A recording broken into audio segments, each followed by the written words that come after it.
Apa kabar Mitral Caring sekalian? Kembali lagi sama saya Dr. Arif Munandar. Kali ini di acara Dr. Talk Health and Solution kita akan bicara soal TBC. TBC ini banyak merupakan jadi momok menakutkan buat sebagian orang karena ganasnya penyakit ini dan lamanya penyembuhan pada penyakit ini. Nah, TBC merupakan penyakit yang menyerang jaringan parenkim paru atau merupakan bagian dari penyakit pneumonia. Sama seperti COVID-19 sebenarnya. Cuma orang banyak yang nggak ngeh dan nggak tahu gitu ya. Oke, jadi penyakit TBC ini merupakan penyakit yang menyerang parenkim paru yang bisa membuat jaringan parunya itu menjadi rusak selamanya atau tidak kembali menjadi jaringan parunya. Nah, orang-orang yang terkena TBC ini banyak di Indonesia. Indonesia merupakan peringkat ketiga terbanyak penderita TBC setelah India dan Tiongkok. Ini merupakan angka yang sangat besar, tetapi orang masih tenang-tenang aja karena apa? Karena isunya kalah sama COVID-19. Nah, cara penularannya lebih kurang sebenarnya sama dengan menggunakan droplet. Jadi bersin dan batuk orang yang menderita TBC paru ini itu bisa tertular pada orang-orang yang sedang sehat dan bisa berkembang di sana.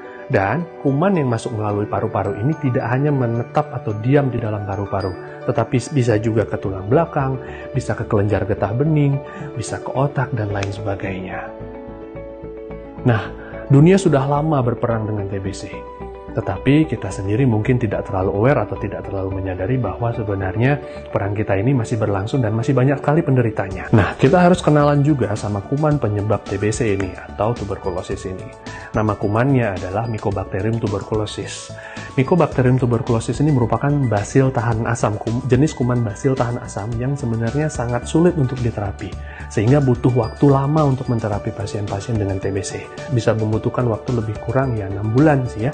6 bulan untuk menterapi ini, dan biasanya kendalanya adalah pasien yang tidak taat prosedur, jadi meminum obat yang tidak disiplin, terkadang minum, terkadang enggak. Yang ini yang membuat penyakit ini jadi sulit untuk disembuhkan. Nah, kuman TBC ini memberikan beberapa gejala, antara lain, pertama, kuman TBC ini bisa menyebabkan demam berkepanjangan. Lalu kemudian yang kedua, kuman TBC ini menyebabkan batuk yang lama, biasanya lebih dari 2 minggu. Lalu menyebabkan berat badan menurun dalam waktu yang cukup singkat.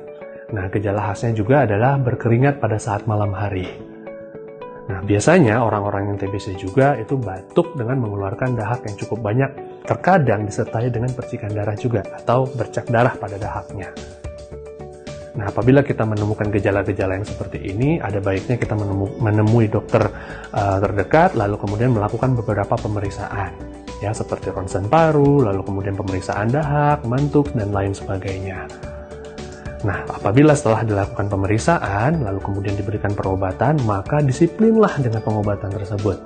Jangan sampai ada yang bolong pengobatannya, karena itu akan merusak tatanan pengobatan yang sudah ada. Selain pengobatan dengan obat-obatan dari dokter, kita juga bisa melakukan usaha berupa pemberian suplemen pada diri kita apabila kita terkena TBC.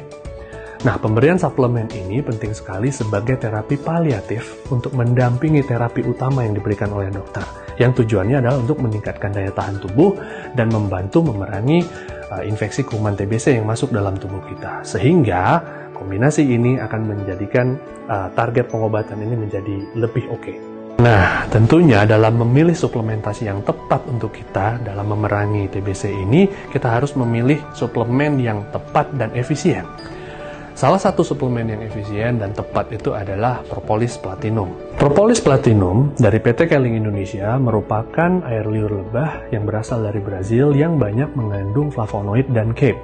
CAPE adalah caffeic acid phenylethyl ester, di mana zat-zat ini itu bisa menghambat masuknya mikroorganisme yang ada di dalam tubuh kita, termasuk kuman TBC itu tadi. Jadi, TBC merupakan penyakit yang berat sebenarnya, dan pengobatannya pun sebenarnya masih banyak yang menemui kendala di mana-mana. Ada TB resisten yang dimana orang harus berobat sampai 1 tahun untuk bisa mencapai kesembuhannya. Plus, kalaupun sudah sembuh, ya paru-paru kita akan tetap rusak seperti biasanya. Oleh karena itu, pencegahan merupakan hal yang paling bisa kita usahakan, dan apabila kita sudah terkena oleh TBC, kombinasi antara pengobatan obat dari dokter dan juga pemberian propolis platinum dari PT Keling Indonesia itu sangat membantu. Oke, sekian dari saya. Semoga ini bisa bermanfaat dan kita terhindar dari penyakit TBC ini. Sampai ketemu di episode berikutnya dari Dr. Talk Health and Solution.